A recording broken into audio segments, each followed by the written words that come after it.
ओम ज्ञानतिमिरञ्जस्य ज्ञानाञ्जनशलाकये चक्षुरुन्मिलितं येन तस्मै श्रीगुरवे नमः।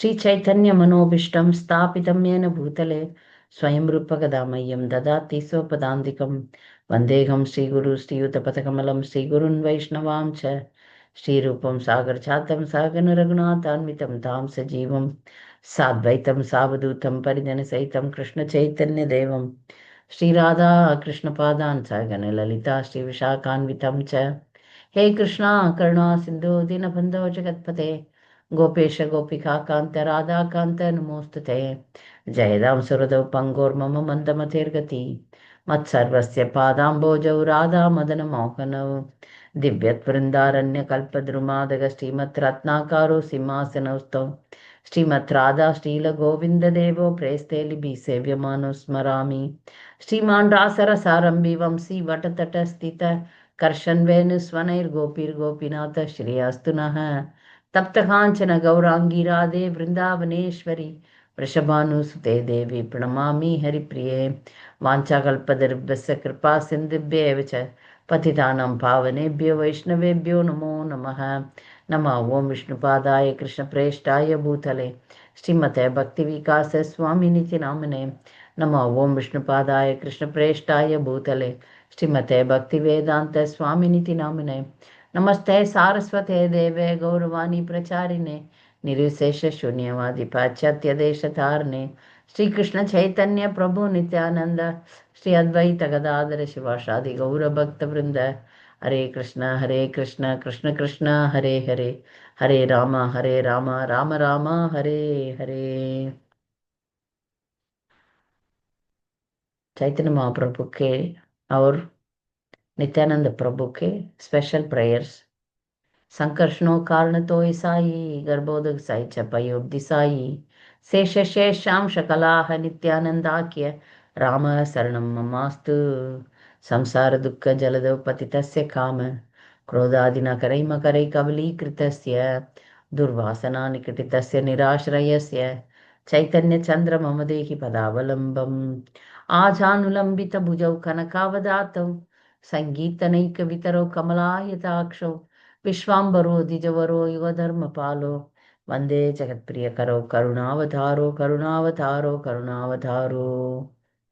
नित्यानंद अवतुरेंद्र नित्यानंद अवतुरेंद्र वसुधा प्राण वल्लभ जानवी जीवितपति कृष्ण प्रेम प्रद प्रभु पद्मावधि सुत श्रीमान सच्चिनंदन पूर्वज भावन माटो जयत्रेता रक्त गौर कलेवर श्री नित्यानंद चंद्रस्य नामुदादशकं शुभं याहितं प्रत्यहं प्रत्युत्थाय पठेन्नरः साक्लेश रहितो भूत्वा प्राप्नुयात् स्वमनोरथं तूर्णां चैतन्य देवस्य करुणाभाजनं भवेत्।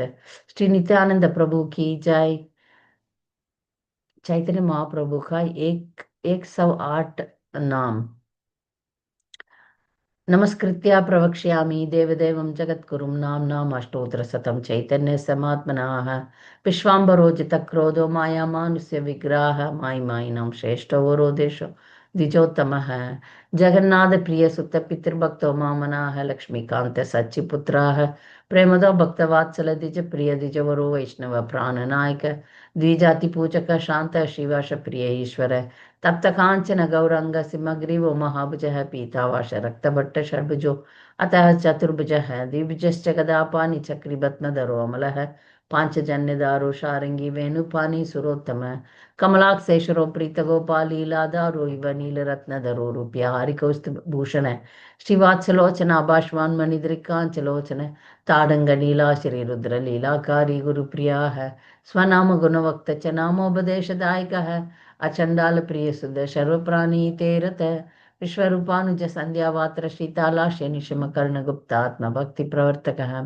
महानंदो नटो नित्या गीता नाम प्रिया कवि आरती प्रिय सच्चि सुधो बोधो भगवत प्रिया है इंद्रारि सर्वलोकेश वंडिता श्रीपादाम्बुज न्यासी चूड़ामणि कृष्ण संन्यासाश्रम पावन चैतन्य कृष्ण चैतन्यो दंडदृक्न्यस्त दंडकः अवधूत प्रिय नित्यानंद षड्भुज दर्शकः मुकुंद सिद्धि दो दिनो वासुदेवामृत प्रद गदाधर प्राणनाथ आरती है शरण प्रद अकिंचन प्रिय प्राणुगुणगिरि जितेन्द्रिय अडुषोदर्शि सुमुख मधुर प्रिय दर्शन प्रताप रुद्र संत्रात रामानंद प्रियो गुरु अनंत गुण संपन्न सर्वतीर्थैक पावन वैकुंठनाथ लोकेश भक्त भीम तारुपद्रक नारायण महायोगी ज्ञान भक्ति प्रद प्रभु पीयूषावचन पृथ्वी पावन सत्यवाक्साह ओडोडेशो ज्ञानानंदी संदो अमृतारूपदृक् या पते प्रतार उत्थाय चैतन्य समात्मना श्रद्धया परयोपेत श्रोत्रम सर्वागनाशनम प्रेम भक्तिरार्थ तस्य जयते नात्र संशय असाध्य रोगायुक्तापि मुच्यते रोग संकटदात् सर्व अपराधा युक्ता अपि च अपराधात् प्रमुच्यते फाल्गुनी पौर्णिमाशन्तु चैतन्य जन्मवासरे श्रद्धया परया भक्तया मास्तुरोत्तम जपन पुरः यदत् प्रकृते कामं तदद्येव शिरा लभेत् अपुत्रो वैष्णवानां पुत्रं लभते नात्र संशय अन्ते चैतन्य देवस्य स्मृतिर्भवति शाश्वती श्री चैतन्य महाप्रभु की जय। जय जय श्री चैतन्य जय नित्यानंद जय द्वैत चंद्र जय गौर भक्त वृंद। श्री चैतन्य महाप्रभु की जय। नवदीप मंडल परिक्रमा की जय। तो हम पिछले हफ्ते दो द्वीप देखा। अंतरद्वीप दो नहीं, दो कंप्लीट किया, अंतरद्वीप सीमंदर द्वीप। आज हम गोद्रुम द्वीप में के बारे में सुनेंगे। गोद्रुम द्वीप का नाम क्यों हुआ, इसका एक लीला हुआ। कृष्ण के लीले में इंद्र जी एक बहुत बड़ा अपराध किया। तो उनको पता चला कि गौरंग महाप्रभु इधर अवतार लेके आने वाले हैं। तो इसलिए मैं यदि पीछे जाऊंगा तो फिर से वही गलत कर सकता हूँ, इसलिए मैं पहले से जाके से माफी मांगूंगा, उनको दर्शन करूंगा करके ये गोद्रुम द्वीप में आके तपस्या करने लगे। किसके साथ? सुरभि के साथ। किसी को हमारा सिस्टम ही ऐसा है कि वे गुरु को दर्शन करने के लिए जाना है तो वरिष्ठ भक्तों के साथ जाना है।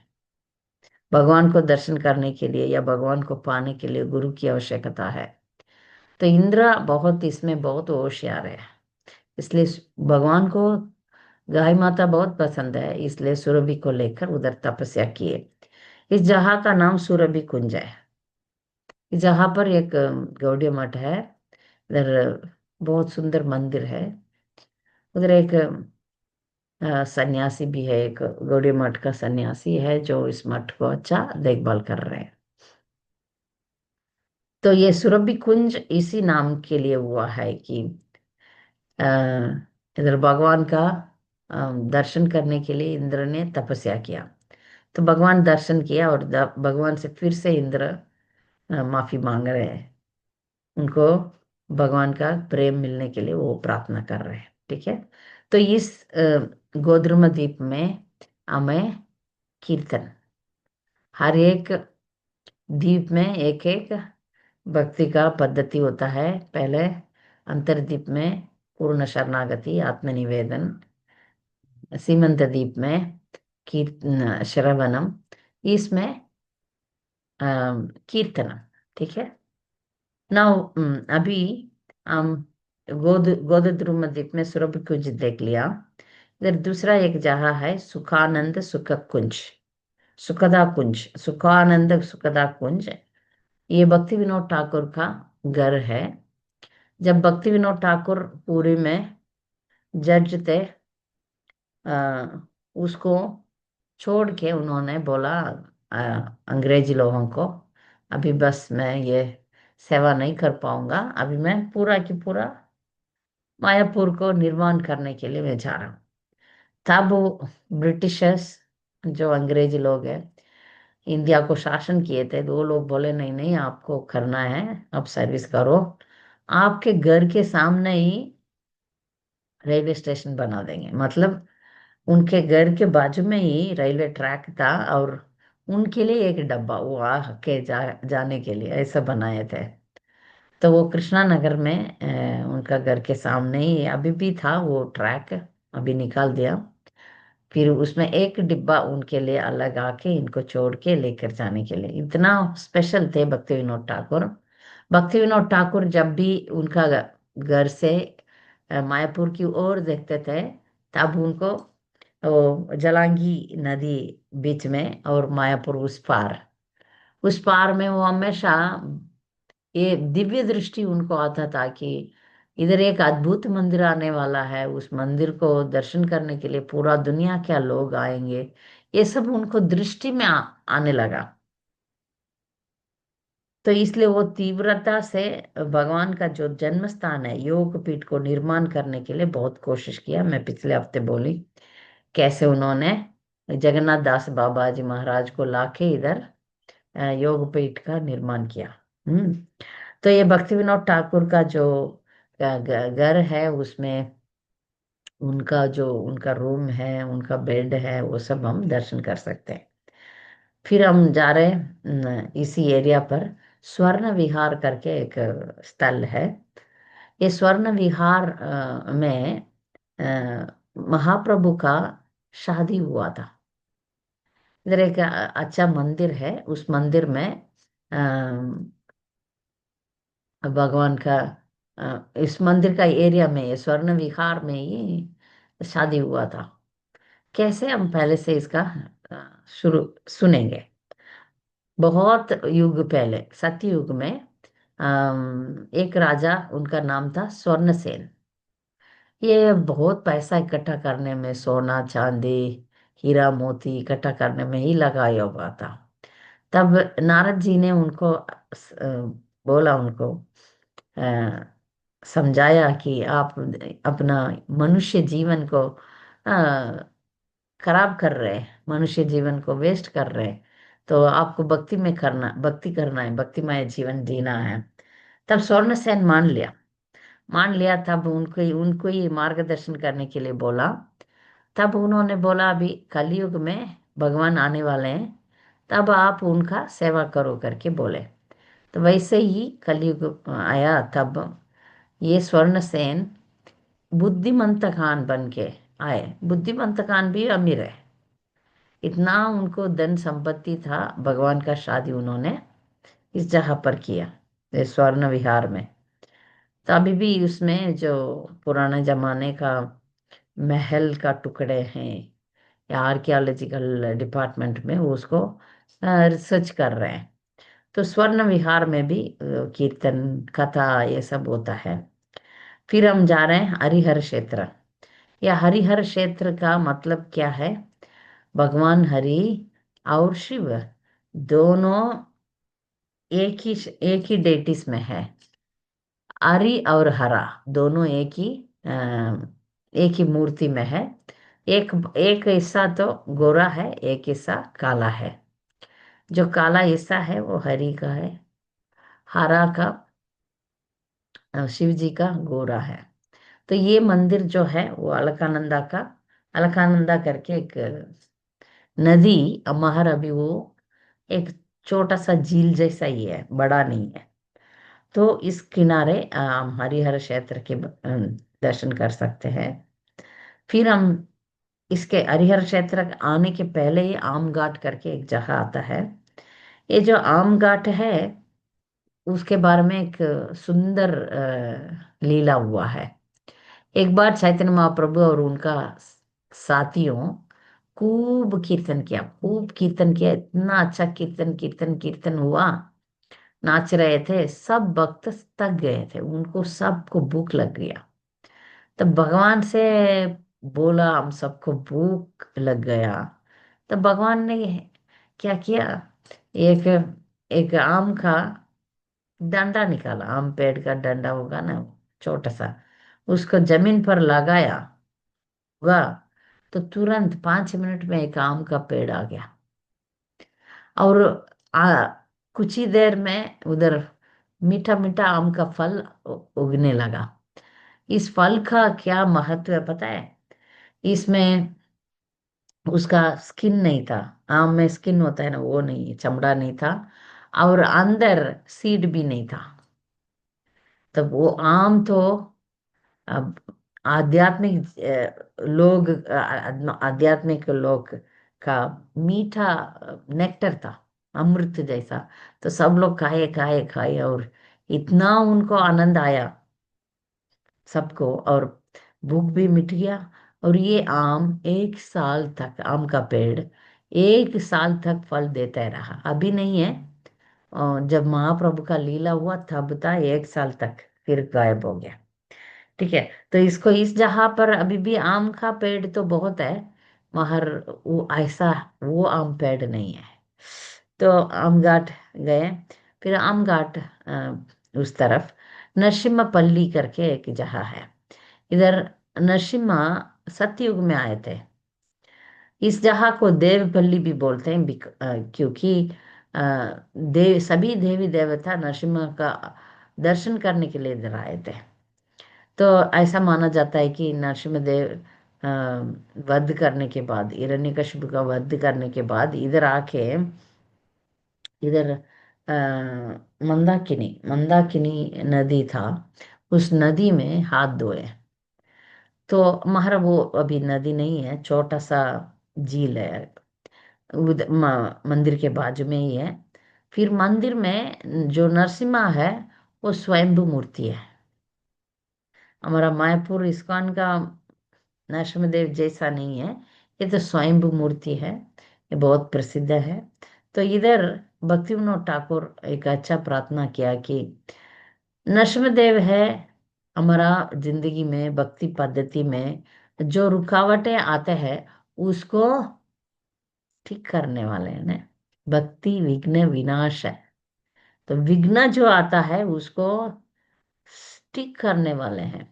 तो भक्ति विनोद ठाकुर नरसिम्हदेव से प्रार्थना करते हैं, अ, कंडिय नरसिम्ह पदे महिबो गगना निरपते नवदीपे जुगल भजना भय भय पय एन अरदर्शने च हरि प्रसन्न होय बे कबे मोरा दया करी। ये नरसिम्हा, आपका मैं चरण पकड़ता हूँ, आप मुझे ये नवद्वीप में राधा कृष्ण का पूजा, राधा कृष्ण का सेवा अच्छी तरह करने का सहायता कीजिए। मेरा जो भौतिक भय है उसको आप हटा के कृपा कीजिए करके शरणागति लेते हैं भक्ति विनोद ठाकुर। तो ये, यही नरसिम्हा है जो उन्होंने प्रार्थना करते हैं। तो हम भक्ति का पद्धति में रुकावट ना आने के लिए, हम हमें बचाने के लिए भगवान को, नरसिम्हदेव को हम प्रार्थना करते हैं। तो गोद ध्रुव में द्वीप में हम ये सब देखते हैं। इधर गोद ध्रुव द्वीप कीर्तन के लिए प्रसिद्ध है। इंद्र जी आया इधर, भक्ति विनोद ठाकुर का भजन कुटीर है इधर, हरिहर क्षेत्र, स्वर्ण विहार है, नरसिम्हपल्ली है, आमघाट है। और आमघाट के बाजू में दूसरा एक जगह भी है, उसका नाम गौर दोहा। ये गौर दोहा जो है, ये भी ऐसा ही है, एक काली जगह है, मगर उधर बहुत पेड़ पौधे हैं, बहुत सुंदर जगह है। इधर एक बार महाप्रभु कीर्तन कर रहे थे, बहुत कीर्तन कर रहे थे। और इधर के एक लड़का महाप्रभु का कीर्तन में शामिल हुआ। वो उसका अपना घर बुला रहा है। तो उसका माँ जो है वो सच्ची माता का बहुत सेवा करती थी। और बस इनको भी अच्छा, सब कीर्तन में जो है सब सभी भक्तों को प्रसाद खिलाए। तो फिर वो बातों बातों में एक बात बताए कि इधर जो तालाब है, उस तालाब में हमारा गाय बछड़ा सब नहीं जाते। तब महाप्रभु बोले क्यों नहीं जाते, उधर एक मगरमच्छी है, वो मगरमच्छी जान लेने का खतरा है, इसलिए हम लोग नहीं जाते। तो महाप्रभु उस जगह पर गौरदोहा में इतना कीर्तन किए, इतना कीर्तन किए, इतना कीर्तन किए। तो वो तालाब का मगरमच्छ बाहर आके चैतन्य महाप्रभु को चरण को छुआ। जब चरण को छुआ तब तुरंत उसका बॉडी चेंज हो गया, उसका शरीर चेंज होके गंधर्व का शरीर होने लगा। उसको देव शिशु बोलते हैं, देव शिशु। तब उधर महाप्रभु के आजू बाजू में जो भक्त थे वो सब ऐसे ही देख रहे थे क्या हो रहा है करके। तब मगरमच्छ बोलता है, वही वो गंधर्व बोलता था कि बहुत युग पहले मैं एक दुर्वासा मुनि को मजाक उड़ाता था। दुर्वासा मुनि का जो दाढ़ी था उसको खींचता था, तब वो जब तपस्या करते थे तब तब उन्होंने मुझे श्राप दिया कि मैं मगरमच्छ बन जाऊं। जब मैंने रोया था तब भगवान ने बोला महाप्रभु आएंगे, आपका पाप विमोचन हो जाएगा। तो पाप धुल जाएगा, तुम अपना गंधर्व शरीर फिर से पाओगे। तो ऐसा ही हुआ। ये गौरदहा में वो मगरमच्छी जो देव शिशु है उसका उद्धार हुआ है। तो हम गोदद्रुम द्वीप में इतना जहाज देख लिया। ये तीसरी हुआ, अभी चौथी में जाएंगे, मध्य द्वीप।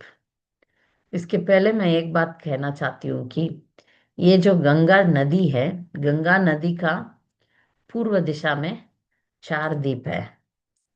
अंतर्द्वीप, सिमंद द्वीप, गोद्रुम द्वीप, मध्य में द्वीप। बाकी 5 जो कोलद्वीप, ऋतुद्वीप, मोदद्रुम द्वीप, रुद्रद्वीप, वो सब अ, पश्चिम दिशा में है। नदी है गंगा नदी का पूर्व दिशा, पश्चिम दिशा। पूर्व दिशा में 4, पश्चिम दिशा में 5। ये हमको याद रखना पड़ेगा, ठीक है। तो मध्य में द्वीप तक हम पूर्व दिशा कंप्लीट कर देंगे। मध्य द्वीप क्यों बोला जाता है? इस द्वीप में सप्त ऋषियों ने दोपहर का टाइम पर, मध्याह्न काल बोलते हैं, दोपहर का टाइम पे भगवान को दर्शन किया, इसलिए इसको मध्य द्वीप बोलते हैं। तो ये जो सप्त ऋषि जो है हर मनवंतर में अलग अलग होते हैं। तो इस टाइम इसमें जब महाप्रभु का लीला हुआ तब आने वाले सप्त ऋषियों का नाम बताते हैं कि कश्यप, अत्रि, वशिष्ठ, विश्वामित्र, गौतम, जमदाग्नि, भरद्वाजा। ये 7 सप्त ऋषि इधर आए थे मध्याह्न काल में, ठीक है। तो इसी जगह पर हम देख रहे हैं नैमिषारण्यम। ये जो नैमिषारण्यम में हम, अयोध्या के बाजू में नैमिषारण्यम है, उधर हुआ भागवतम का कथा। सुत गोस्वामी, सौनक ऋषि इत्यादि ऋषियों को भागवतम सुनाए थे।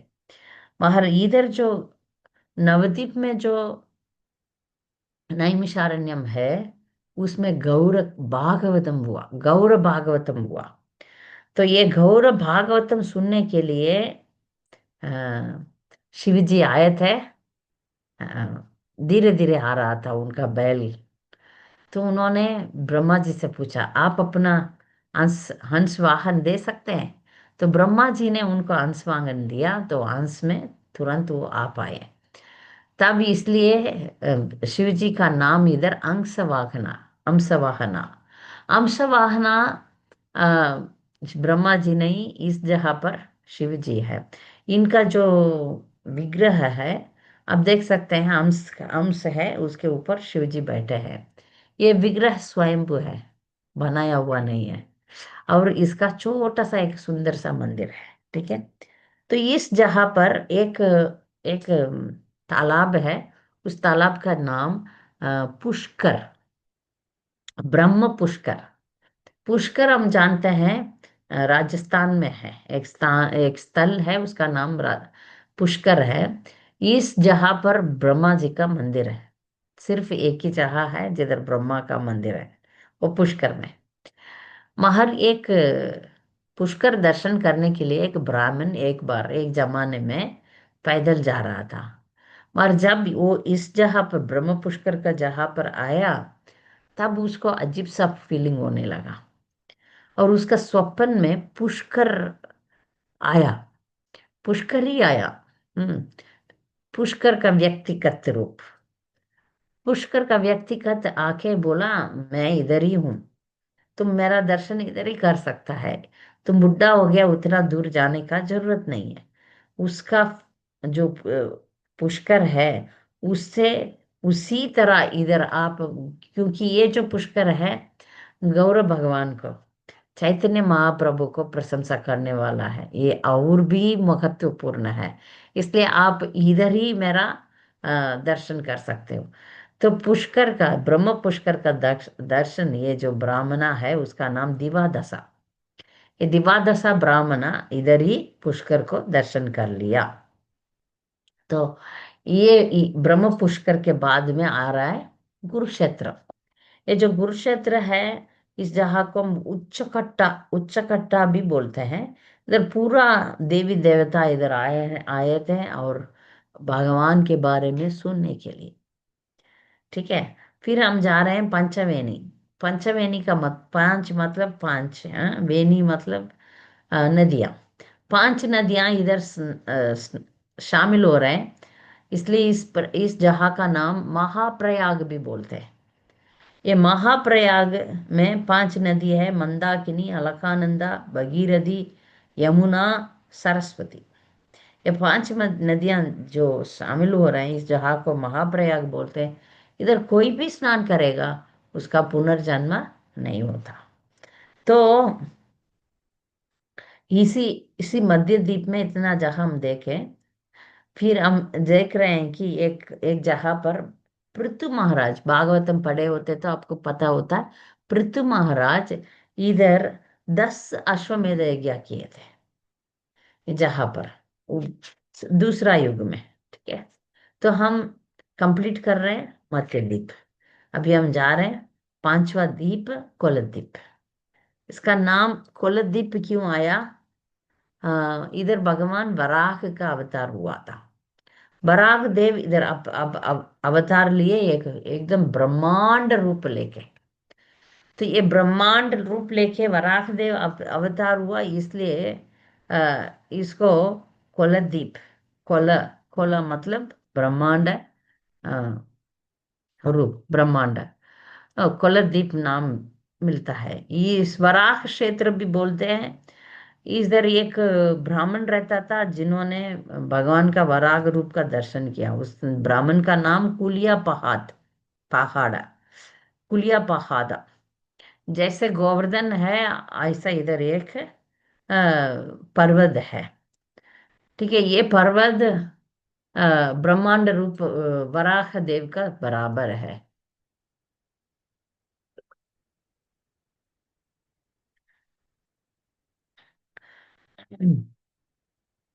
तो सतयुग में ये जो ब्राह्मण इनका दर्शन किया, इसलिए इसको कोलदेवा, कोलद्वीप नाम हो गया। ठीक है। इसमें ये जो कोलद्वीप में क्या सेवा होता है? पाद सेवनम। पाद सेवनम करने में सबसे बड़ा भक्त तो लक्ष्मी जी हैं। इधर हमारा विष्णु प्रिया भी पाद सेवन किया। ये जो जब चैतन्य महाप्रभु संन्यास लेने वाले थे, तब विष्णु प्रिया बहुत रोई थी। तब तो उसका 16 साल ही था। तब भगवान ने एक कार्य किए। मीन्स ये तो बहुत अच्छा है। भगवान ने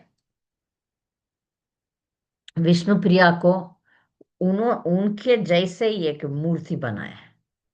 अभी नवदीप मंडल में आपको मिल जाएगा भगवान जैसा ही, चैतन्य महाप्रभु जैसा ही विग्रह बहुत जगह पर है। एक तो ये है, दूसरा चंपाटी में, तीसरा अंबिका खलना में। ये जो महाप्रभु का मूर्ति है, इतना सुंदर, आपको ऐसा महसूस होगा महाप्रभु को आप दर्शन कर रहे हैं सामने। इतना सुंदर डेटिस है। तो इस महाप्रभु का विग्रह विष्णु प्रिया पाने के बाद, विष्णु प्रिया ये जो विप्रलंब भाव में थोड़ा सा सहन कर सकती थी। विष्णु प्रिया इधर 96 ईयर्स जी थी। हर रोज उनका काम ये था कि माला जप करना, और एक माला जप होने के बाद एक चावल निकाल के रखना। ऐसे वो दिन में कितना माला करेगी उतना चावल निकालेगी, उतना ही चावल पका के वो खाती आ रही थी। तो उस मंदिर में आप अभी भी जाएंगे तो महाप्रभु का पादका मिलेगा। जब विष्णु प्रिया को भगवान ने दिया वो पादका और विग्रह का दर्शन आप कर सकते हैं। इस मंदिर का नाम कभी कभी बोलते हैं विष्णु प्रिया मंदिर, कभी बोलते हैं दामेश्वर महाप्रभु मंदिर। इसमें एक और विषय है ये जो भगवान है, भगवान का मूर्ति है, इसको ज्यादातर महाप्रभु का कपड़ा पहनाते हैं। कभी कभी विष्णु प्रिया जैसे भी इनको अलंकार करते हैं। तो दोनों जैसा ही बनाते हैं भगवान को। ठीक है। तो दामेश्वर महाप्रभु का मंदिर पार करके हम जा रहे हैं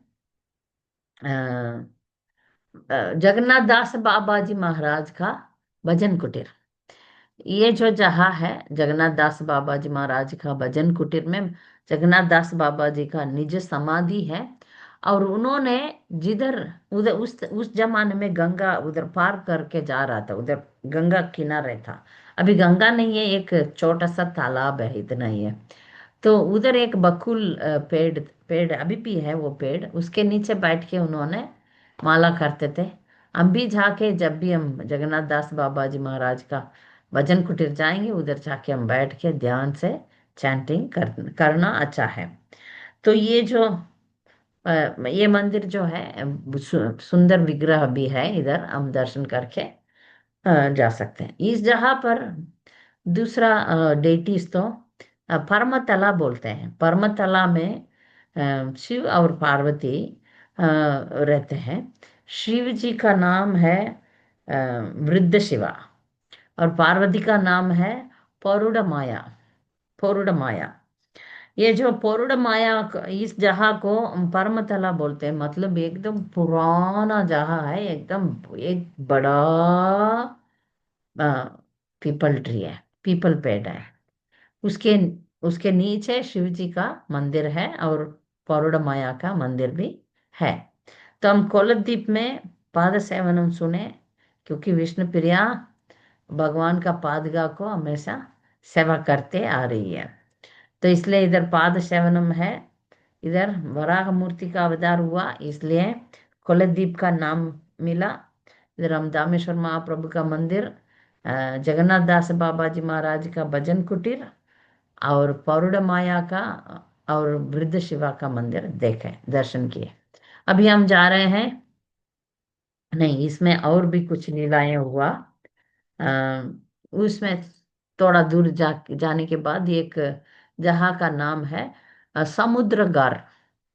ये समुद्रगार ऐसा जगह है कि अ, ये द्वारका जैसा ही है, ऐसा बोलते हैं। इसमें क्या हुआ, एक राजा रहता था, उसका नाम था समुद्र सेन। समुद्र सेन करके एक राजा रहता था। वो समुद्र सेन भगवान का बहुत बड़ा भक्त था। जब समुद्र सेन इधर रहते थे, तब पांडवों का अश्वमेध यज्ञ होने वाला था। ये हुआ द्वापर युग में। द्वापर युग में युधिष्ठिर महाराज एक अश्वमेध यज्ञ करने के लिए अपना घोड़ा भेजा। कोई भी राजा को अश्वमेध यज्ञ करना है तो घोड़ा भेजेगा पूरा दुनिया में।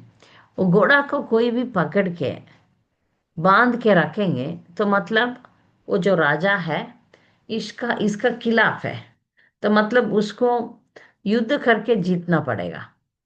तो समुद्रसेन सोचा, अभी यदि युधिष्ठिर महाराज का घोड़ा को ये बांध देंगे और पांडवों से झगड़ा करेंगे, तब भगवान उनको बचाने के लिए भगवान आएगा, तब भगवान का दर्शन हम कर पाएंगे।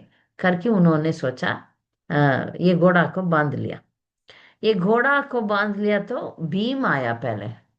तो भीम झगड़ा कर रहा है समुद्रसेन से। तो इन दोनों इतना झगड़ रहे हैं, झगड़ रहे हैं, झगड़ रहे हैं, झगड़ा जा ही रहा है।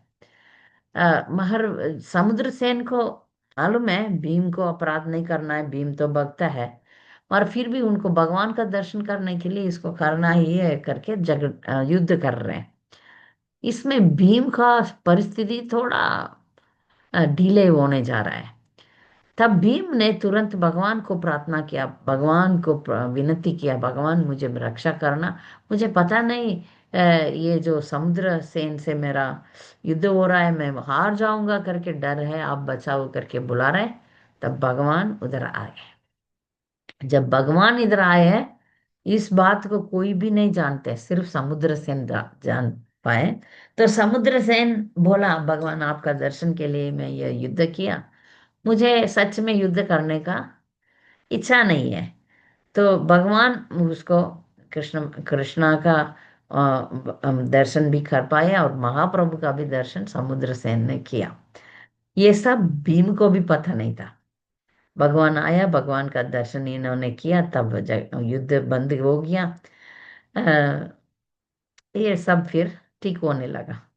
जो ये जो राजा है, छोटा राजा बड़ा राजा को नमन करना है, तो समुद्र सेन जरूर युधिष्ठिर महाराज का नमन किया और युद्ध सब समाप्त हो गया। यही जो जहाँ है इसको समुद्रगार बोलते हैं। ठीक है। अभी हम दूसरा एक जगह पर समुद्र है ना, समुद्र राजा, वो गंगा माता से वार्तालाप करते हैं। तब क्या बोलते हैं, तब ये लोग गौर कथा बोलते हैं। और गंगा को समुद्र बोलता है। हर टाइम क्या होता है, नदियां जाके समुद्र में शामिल होते हैं, है ना, नदियां जाके समुद्र में समाप्त होते हैं।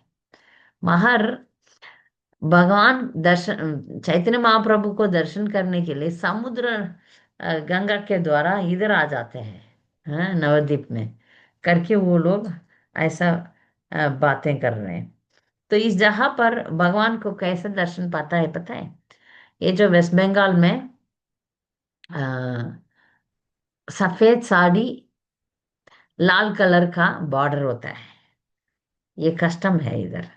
तो भगवान सफेद कलर का धोती और उसमें लाल कलर का बॉर्डर वाला कपड़ा पहन के इधर दर्शन दे रहे हैं करके वो वर्णन आता है।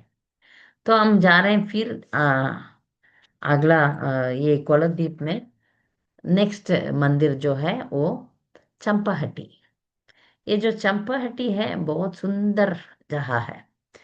चंपाहटी में चंपा करके एक फूल खिलता है। ये बहुत खुशबू वाला फूल है। पूरा की पूरा चंपाहटी का नाम ही हुआ चंपा फूल खिलने की वजह से। ये पूरा चंपा का बहुत पेड़ था। उसको चंपा तोड़ने के लिए चंपा का लता आई। चंपक लता करके एक गोपी है, हम सब जानते हैं। 8 गोपियों में एक है वो ये चंपा तोड़ने के लिए आया करती थी। इस जगह को गांधी रवाना व्रजा का, जो वृंदावन का गांधी रवाना करके बोलते हैं। इधर एक ब्राह्मण रहता था, द्विजवानी नाथा करके। वो इधर ही रह के भगवान को बहुत भजन कीर्तन करता था। जब नित्यानंद प्रभु और जीव गोस्वामी इधर आए थे परिक्रमा में, उनको देखभाल किया ये वाणीनाथ। तो इसी जगह में और एक प्रसिद्ध भक्त रहते थे, उनका नाम था जयदेव गोस्वामी। जयदेव गोस्वामी का गुणगान हम दूसरा क्लास में करेंगे। जयदेव गोस्वामी गीत गोविंदम लिखे थे। गीत गोविंदम कितना प्रसिद्ध है हम जानते हैं। जब जयदेव गोस्वामी इस जगह पर रहते थे, वेस्ट बंगाल में रहते थे, तब राजा उधर देश का राजा लक्ष्मण सेन उनको बोला आप हमारा महल में आके रहो, मेरे साथ आके राजमहल में रहो। जयदेव गोस्वामी बोला नहीं नहीं, मैं नहीं रह सकता हूँ, मैं ऐसे जो अमीर है, जो राजा है, उन लोगों के साथ मैं नहीं रहूंगा, मैं तो सादा जीवन जीऊंगा। आप यदि फोर्स किए, मुझे फोर्स करेंगे, तो मैं ये जहाँ ही छोड़ के चले जाऊंगा करके बोलते थे। फिर उन्होंने इनके लिए एक छोटा सा कुटिल बना के दिए। उसमें रह के उन्होंने उन्होंने जय गीत गोविंदम लिखे करके शास्त्र कहता है। गीत गोविंदम जो जगन्नाथ को बहुत पसंद है, वो गाना इधर भी लिखे थे करके कुछ लोग बोलते हैं। तो इस जगह पर जयदेव गोस्वामी, ये जो वाणीनाथ ब्राह्मणा, सब लोग महाप्रभु का दर्शन किए। महाप्रभु इधर गौर गदाधर का रूप में दर्शन दे रहे हैं। ये जो विग्रह है चंपाटी में, जो गौर गदाधर का विग्रह है, वो भी महाप्रभु का सच्चा रूप में बहुत मिलन होता है। इधर ये गौड़िया मठ का एक डिवोट, गौड़िया मठ इसको संभालता है, बहुत सुंदर जगह है। उधर भी बहुत देर तक परिक्रमा का ग्रुप रहता है और कीर्तन और कथा, फिर ब्रेकफास्ट होता है। ज्यादातर ब्रेकफास्ट का जहाँ है वो उधर ब्रेकफास्ट बनता है। फिर हम जा रहे हैं, कोलद्वीप खत्म हो गया, हम जा रहे हैं ऋत्युदीप। और ऋत्युदीप में अर्चनम होता है। कोलद्वीप में पाद सेवनम, ऋत्युदीप में अर्चनम। ये ऋत्युदीप नाम क्यों आया? 6 ऋतु है, मतलब काल है, वो काल सब इधर रूप लेके भगवान का भजन करते थे। वसंत काल, गर्मी काल, वर्षा, शरत, हेमंत, शीत, ये 6 काल का निवास इधर हुआ था। तो ये सब भगवान चैतन्य महाप्रभु को प्रशंसा करते थे, भगवान को गुण गाते थे। तो इस जगह पर हम देखते हैं राधा कुंड और श्याम कुंड भी है। मगर ये जो हमारा नजर में अभी राधा कुंड श्याम कुंड नहीं है, उसको निर्माण करना पड़ेगा, इसी जगह पर है करके बोलते हैं। फिर अभी जमीन में वो सब मिट गया। इस लोकेशन तो कर दिए मगर वो सब क्या बोलते, खेती खेती है। राधा कुंड श्याम कुंड आंखों में हम देख नहीं पाएंगे। तो हम इस जगह पर फिर राधा कुंड श्याम कुंड पार करके विद्यानगर जाते हैं। विद्यानगर जो है, जिधर चारों वेद रहता है, इधर सरस्वती रहती है, इधर बृहस्पति आके वासुदेव सर्व वासुदेव सार्वभौम भौम भट्टाचार्य का रूप में है। और इधर चैतन्य महाप्रभु का स्कूल भी है।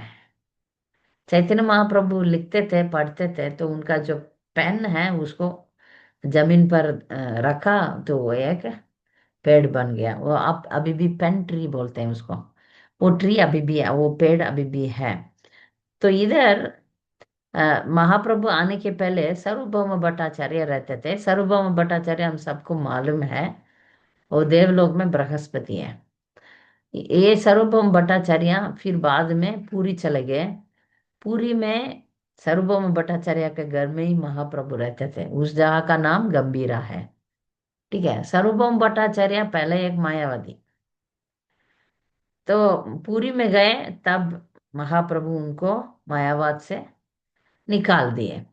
उनका जो शिष्य थे, उनको पहले महाप्रभु जब पढ़ाई करते थे तब उनका शिष्यों को भगवान हारते थे, मीन्स उनको अ, उनका वो वाद विवाद में जीते थे। तो इधर और एक उनका जो भाई है, सार्वभौम भट्टाचार्य का भाई है, विद्या वाचस्पति का भी घर है करके बोला जाता है। इधर सरस्वती निवास करती है, इसलिए शारदा पीठ है। इधर वाल्मीकि अपना ज्ञान इधर मिला उनको करके बोलते हैं। धन्वंतरी ने अपना आयुर्वेदा का ज्ञान इधर पाया। 67 विद्या विद्या का ज्ञान ऋषियों को इधर मिला करके बोलते हैं। और विश्वामित्र का इधर कुछ शास्त्र मिला। और सौनक ऋषि सब जानते हैं, वो इधर वो सौनक ऋषि वैदिक मंत्र का ज्ञान मिला उनको। महादेव को इधर तंत्र का ज्ञान को मिला। और ब्रह्मा जी इधर 4 वेदों को पाया। गौतम ऋषि न्याय और तर्क का ज्ञान उनको मिला। तो इधर श्रुति हम सबको मालूम है, श्रुति स्मृति ये सब व्यक्तिगत रूप में आके गौरंग महाप्रभु का दर्शन लिया और उनका कृपा पाया करके बोलते हैं। तो हम ऋतुदीप के बारे में इतना सुन गए। फिर हम जा रहे हैं जानुदीप। ये जानुदीप क्यों नाम हुआ? जानुदीप का नाम का कारण है, जानु मुनि करके एक ऋषि रहते थे, इसलिए इस द्वीप का नाम जानुदीप है। इस जगह पर वंदनम होता है, भगवान का अ, वंदन करते हैं इधर। जानु मुनि एक जमाने पर, बहुत बहुत युग के पहले, इधर तपस्या करते थे। उस टाइम भगीरथ अपना पूर्व जन्म को मुक्ति देने के लिए तपस्या करके गंगा माता को स्वर्गलोक से नीचे उतरने के लिए बोला। तो गंगा माता को गंगा माता तो बहुत तेज है। तब गंगा माता बोला, मुझे दो चीजों का वरदान दो। भगीरथ, दो चीजों का देखभाल करना है। क्या चीज है? एक तो मेरा जो स्पीड है उसको कोई कंट्रोल नहीं कर पाएंगे, मेरा मैं बहुत तेज हूं। तो इस सबको ले उठा के ले जाएगा ना, इसका क्या करेंगे? एक बात है। दूसरी बात है, मैं इधर दुनिया पर आ जाऊंगी तो सब लोग मेरे ऊपर स्नान करके सब पाप मुझे दे देंगे। इसका क्या समस्या? ये दो समस्या की वजह से मैं नहीं आऊंगी करके गंगा बोल रही है। तब भगीरथ और जो भी देवी देवता सब लोग इसका तो सॉल्यूशन देंगे ना, इसका क्या समाधान है वो समाधान देंगे ना। एक समाधान था कि गंगा का जो स्पीड है उसको स्पीड कंट्रोल कौन करेगा? शिव जी। शिव जी गंगा को पकड़ के अपना सिर में रख के फिर छोड़ रहे हैं। तो उसका स्पीड कम है, अभी भी स्पीड तो ज्यादा है हमारा इंसान का इसमें, मगर वो बहती है। ठीक है, एक बात है। दूसरी बात सब समाधान की है कि जब गंगा में पापी लोग स्नान करेंगे तो जो पाप गंगा को आता है उसका पाप कैसे धुलेगा? जब डिवोटीज, जब शुद्ध भक्त, जब साधु आके गंगा में स्नान करेंगे वो सब पाप सब धुल जाएगा। ये समाधान किया तो गंगा मान लिया। गंगा मानकर भगीरथ के पीछे पीछे आ रही थी। जब मायापुर का इस जगह पर जानु द्वीप में आई थी, तब जानु मुनि तो तपस्या कर रहे थे। तो उनका जो कमंडलू है वो गंगा ने उठा के ले गई। तो जानु मुनि देख रहे हैं कमंडलू गायब हो गया। तो उन्होंने क्या किया, वो पूरा गंगा को लेके पी लिया। अरे मेरा तपस्या बिगड़ रहा है करके उन्होंने गंगा को पी लिया।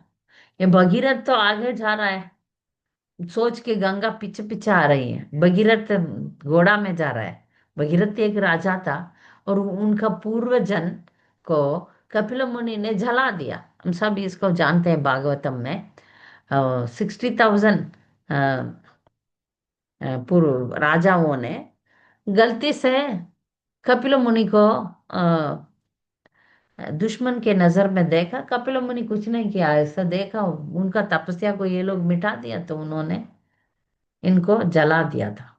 तो फिर इनका उद्धार कैसे होगा? ये कि ये लोग, भगवान ने उनको जला दिया तो उद्धार तो करना पड़ेगा। तो उसके पीछे जो भी आए हैं वो सब तपस्या कर रहे हैं, कर रहे हैं, कर रहे हैं, नहीं हो रहा है। एक दो तीन चार, फिर बाद में भगीरथ आ रहा है। भगीरथ आके तपस्या करके गंगा को नीचे लेकर आया। तो अभी ये गंगा को जानु मुनि पी लिया। तो सब भगीरथ आके वापस आके जानु मुनि से विनती करता है, पता चल गया उसको जानु मुनि ने पी लिया। तो विनती विनती करते समय जानु मुनि उनके ठीक है करके उन्होंने अपना शरीर से गंगा को निकाल के फेंका। तो गंगा बाहर आ गई थी। तब वो इसलिए गंगा का नाम जानू का शरीर से आया। जानू अभी पिता हो गया ना, जानवी, उनका नाम हो गया जानवी।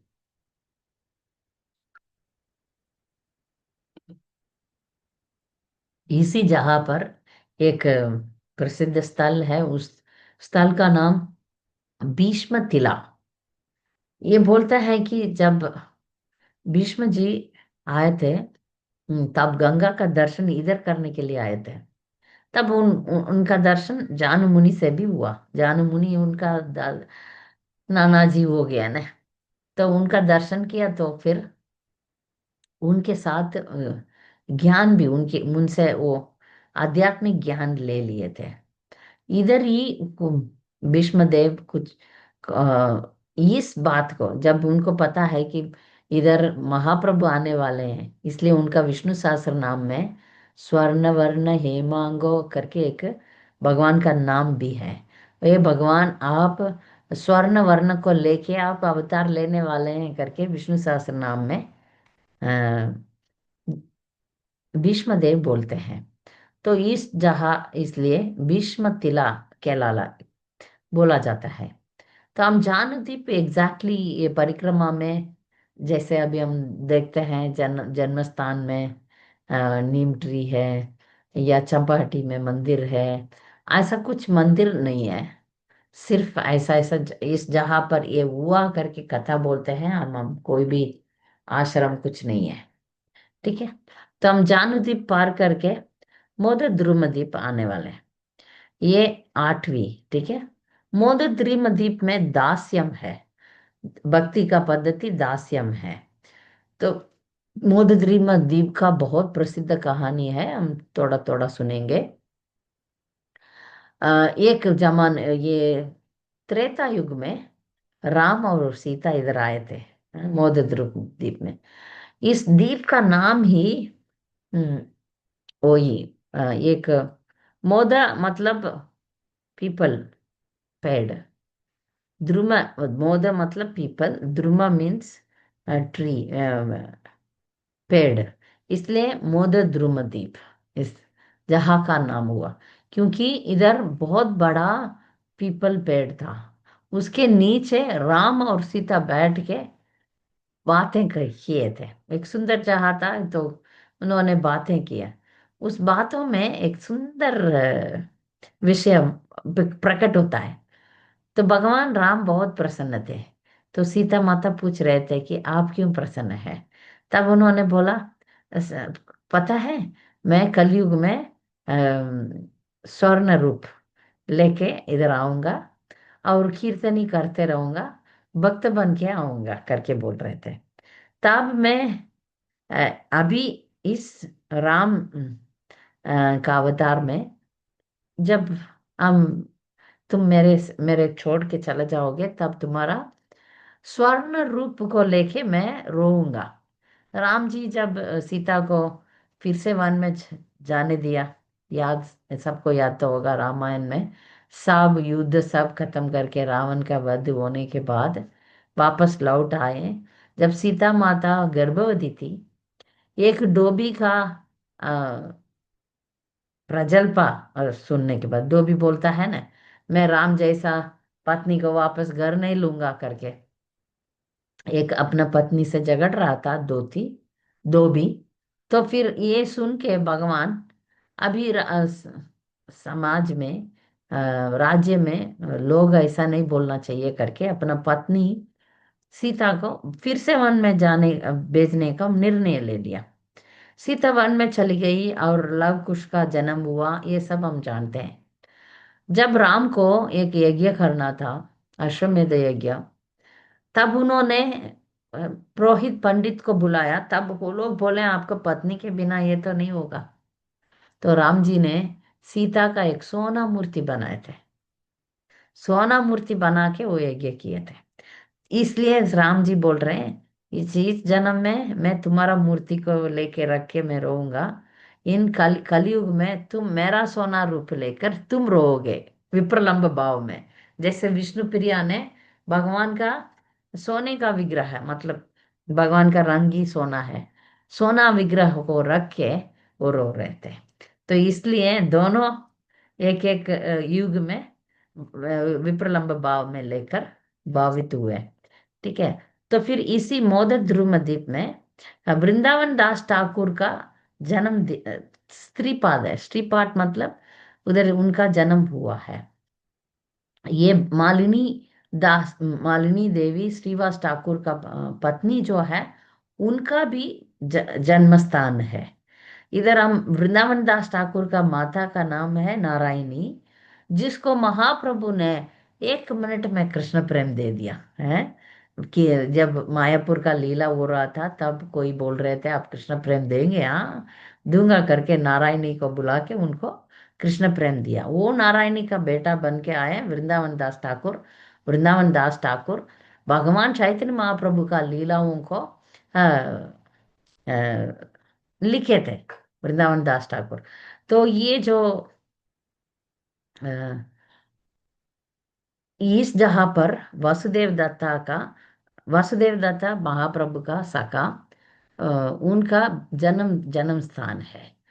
वासुदेव दत्ता इतना अद्भुत भक्त थे, भगवान से बोलते थे कि ये पूरा दुनिया का लोग है, उनका पाप सब मुझे दे देना, ताकि मैं नरक में जाके उनके पापों का भोगूंगा।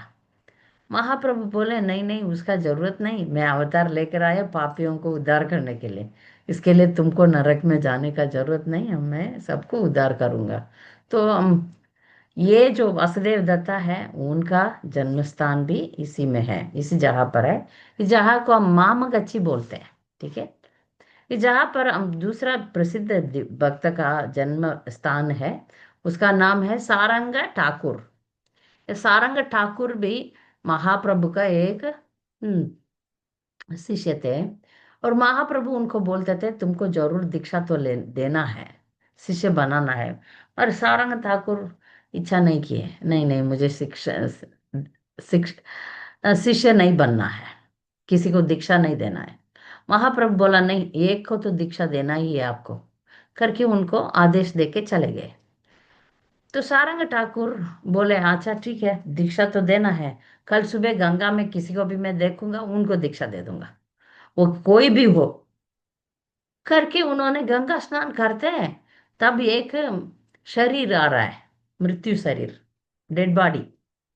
और उस जमाने में जब छोटा लड़का या छोटा लड़की मर जाते हैं तो उसको जलते नहीं है, जलाते नहीं है। एक केला का बड़ा वो रखते हैं, क्या बोलते हैं, केला पेड़ होता है उसका, एक बोट जैसा बना के उसमें डेड बॉडी को रख के उसको नदी में दे देते हैं। तो ये तो सोचे नहीं है कोई है आ रहे हैं करके, ये जब स्नान करके उठ रहे थे उसका डेड बॉडी हिट हुआ। इन्होंने उस बॉडी को टच किया और बोला दीक्षा दे दिया, ये मेरा शिक्षा है। तो महर उनका फिर से पुनर्जीवन हो गया। इसका नाम, ये इस लड़का का, ये तो 16 साल का लड़का है, सुंदर लड़का है, इसका नाम हुआ सारंग मुरारी। ये सारंग ठाकुर का शिष्य सारंग मुरारी बन गए। तो फिर उनको तुरंत इतना कृष्ण प्रेम आया, इतना कृष्ण प्रेम आया, वो जप करने लगे, नाचने लगे, प्रचार करने लगे। तो जब सारंग मुरारी का माता पिता आए, आप अब आओ, आपको जीवन आ गया, आप वापस आओ, तब बोला नहीं तो आपके नजर में मैं मर गया, वापस घर नहीं जाने वाला हूँ, अभी मेरा जीवन किया कौन, गुरु, तो मैं गुरु का सेवा ही करते रहूंगा, करके छोड़ दिया। माता पिता सब बंधु को छोड़ के पूरा भक्त बन गए। तो उन्होंने, बोला जाता है कि वो शेर के ऊपर बैठ के, उस जमाने में शेर के ऊपर बैठ के प्रचार करते थे और सबको धमकी दे के भक्त बना देते थे, इतना उनका शिष्य थे। उनका गुरुदेव का ये एक ही शिष्य है। और सारंग मुरारी बहुत सारा हजारों लोगों को दीक्षा करके बहुत भक्त बनाए करके बोलते हैं। तो इस जगह पर जो मौज ध्रुव द्वीप में थोड़ा आगे जाके वैकुंठपुरा आता है। ये वैकुंठपुरा का भी जगह का ऐसा ही बोला जाता है कि महर कोई मंदिर ऐसा नहीं है। तो वैकुंठपुरा में रामानुजाचार्य आए थे, सभी सभी आचार्यों नवद्वीप में आए थे, और सभी मंदिर इधर है, सभी तीर्थ स्थल इधर है, सभी नदियां हैं नवद्वीप में, सभी सभी नदियां हैं। तो इस वैकुंठपुरा में नारद मुनि आए थे, रामानुजाचार्य आए थे, मध्वाचार्य आए थे। तो मध्वाचार्य से भगवान बात करते थे, गौरंग महाप्रभु तब बोले थे कि मैं अभी नहीं, दूसरा युग में मैं तुम्हारा ही संप्रदाय में आऊंगा। इसलिए हमारा संप्रदाय गौड़ीय, मध्व मध्व गौड़ीय वैष्णव संप्रदाय, उसमें एक ब्रांच, एक शाखा इधर आता है, तो इसलिए हम मध्य संप्रदाय के हैं, मार गौड़ीय शाखा में आ रहे हैं। तो रामानुजा का भी इधर हुआ, श्री संप्रदाय का दर्शन हुआ, रामानुजाचार्य आके गौरंग महाप्रभु से दर्शन किए थे। हम जानते हैं रामानुजाचार्य का लीला जगन्नाथपुरी में हुआ। जगन्नाथपुरी में रामानुजाचार्य आए थे। ठीक है। तो उन्होंने जब आए थे तब उनको लगा ये पांडा लोग क्या कर रहे हैं, भगवान को मनमानी कर रहे हैं, विधि विधान से पूजा नहीं कर रहे हैं, ये तो ठीक नहीं है। इधर हम पंचरात्रीय विधि को स्थापना करेंगे, सब ठीक ठाक रखेंगे, सब टाइम से, नियम से, पवित्रता से करेंगे, इनको मंत्र सब सिखा देंगे, कैसे मंत्रों से भगवान को पूजा करना है, कैसे विधि विधान है, ये सब निर्माण करेंगे करके रामानुजाचार्य सभी पांडवों को बोला। पांडा पांडा लोग पुजारी लोगों को बोला, जगन्नाथ का पुजारी होते हैं ना, उनको बोला आप सब हम्म कल सुबह आ जाइए, हम इधर पंचरात्रि के विधि के मुताबिक पूजा पाठ करेंगे करके बोल दिया। सब लोग जाके सो गए, रामानुजा भी सो गए।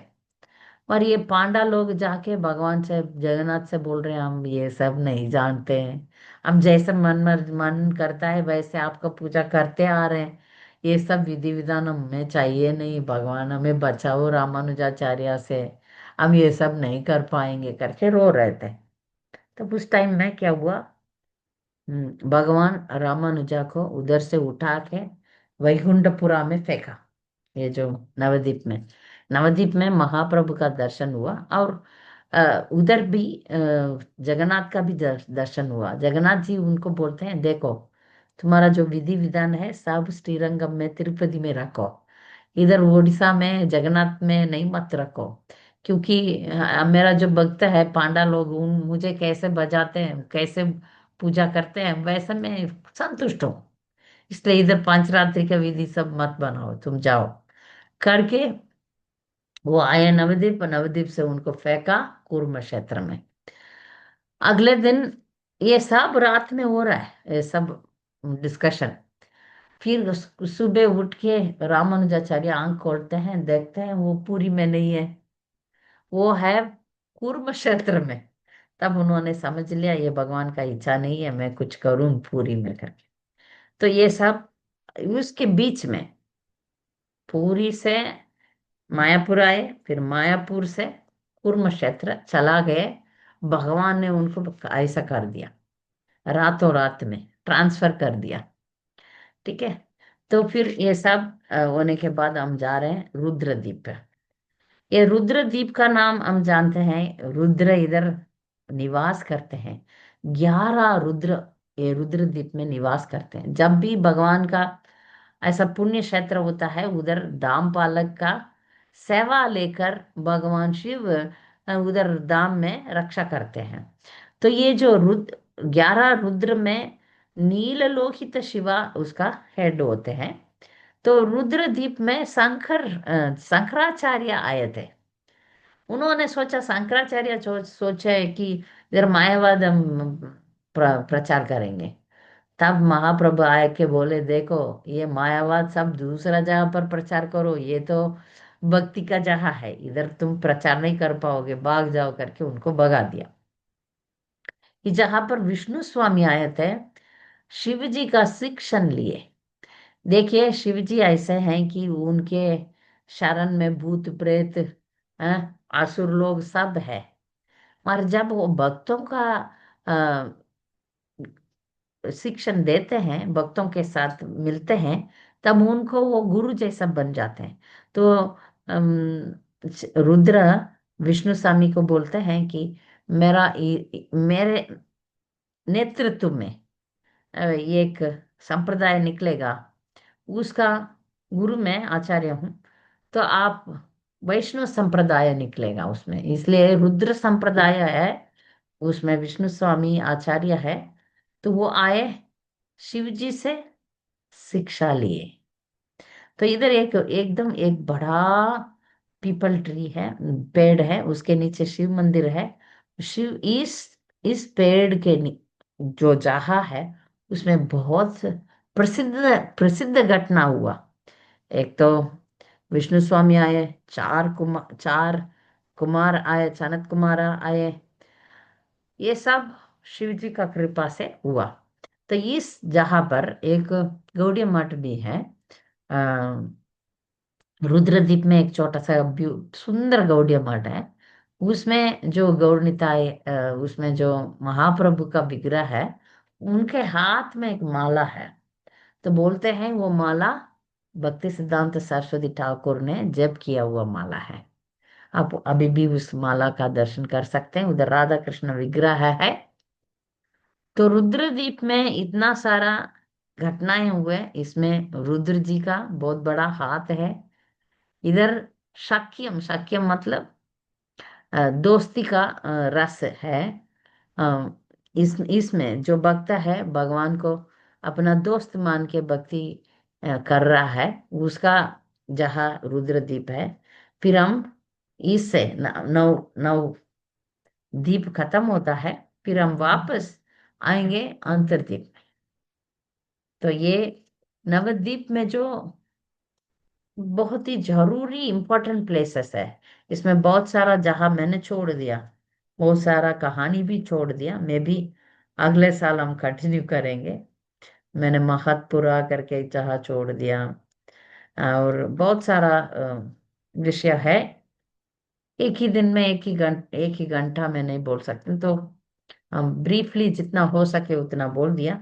इसमें और एक जरूरी बात है कि हर एकादशी में महाप्रभु पंचक्रोश परिक्रमा करते थे।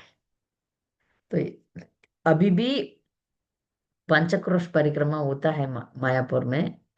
कभी कभी महाप्रभु आठ पंचक्रोश, आठवीं क्रोश भी करते हैं करके बोलते हैं।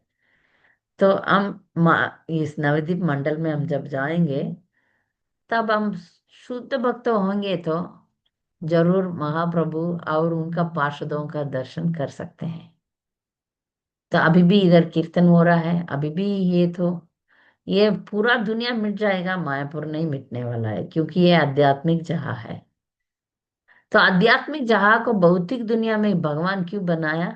ताकि लोगों को एक चांस तो दे, तो ताकि वो आके भगवान का भक्ति करें, अपना पापों को धुलाए, फिर और भक्ति में आगे बढ़ के आध्यात्मिक लोग वापस आए। इसलिए उन्होंने ये मायापुर को गोलोका से इधर लाके रख दिया। हमको कृष्ण प्रेम मिलने का चांस है, महाप्रभु का करुणा हो तो, नहीं तो नहीं। इसलिए हमारा संप्रदाय में हम महाप्रभु को ज्यादा मानते हैं।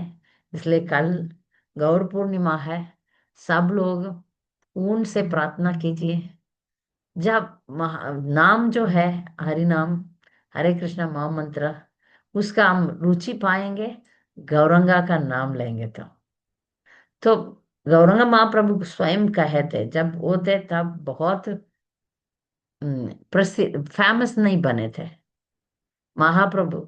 मगर उन्होंने बोला मेरा नाम हर गांव में, हर शहर में अ, बोलेगा, सब लोग बोलने वाले हैं।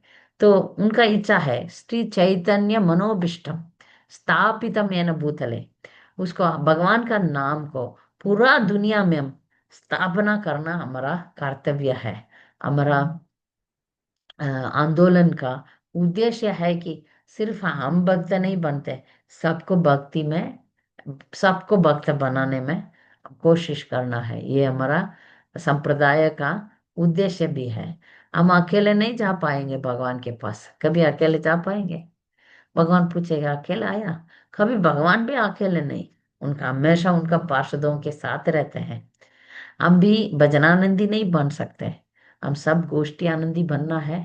तो इसलिए हम संकीर्तन करते हैं, कीर्तन करेंगे, अकेले करेंगे तो वो कीर्तन है, मगर जब डिवोटीज के साथ मिलके करते हैं उसको संकीर्तन बोला जाता है। वो संकीर्तन का पावर बहुत ज्यादा है।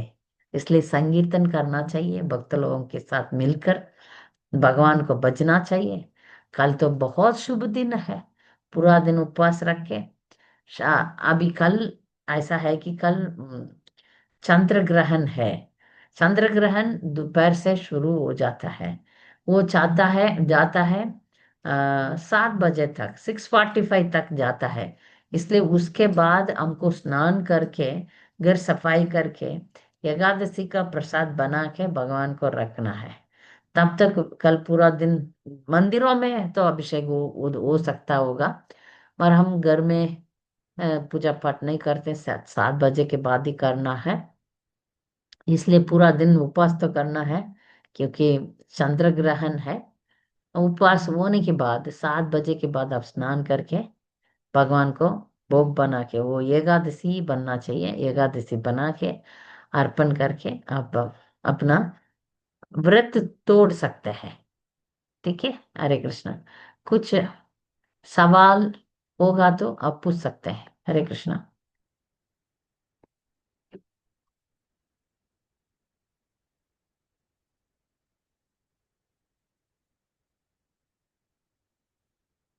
कल बहुत जरूरी दिन है, इसलिए जितना हो सके उतना आप भगवान का नाम ले लीजिए, चैतन्य महाप्रभु का नाम ले लीजिए, उनको याद कीजिए, उनका सेवा कीजिए। ठीक है। तो कोई किसी को शक नहीं है। तो फिर हम अगले हफ्ते क्लास नहीं है, उसके बाद मैं क्लास में अनाउंस करूंगी। अ, तो हम बाद में मिलेंगे। ठीक है। कल सब लोगों का गौर पूर्णिमा का शुभकामनाएं। हरे कृष्णा। हरे कृष्ण माता जी। हरे कृष्ण माता जी। मज्जाकल्पतरुभ्यश्च कृपा सिन्धुभ्यः च पतितानां पावनेभ्यो वैष्णवेभ्यो। हरे हरे कृष्ण कृष्ण माता माता जी। जी। हरे हरे कृष्ण। हरे कृष्णा।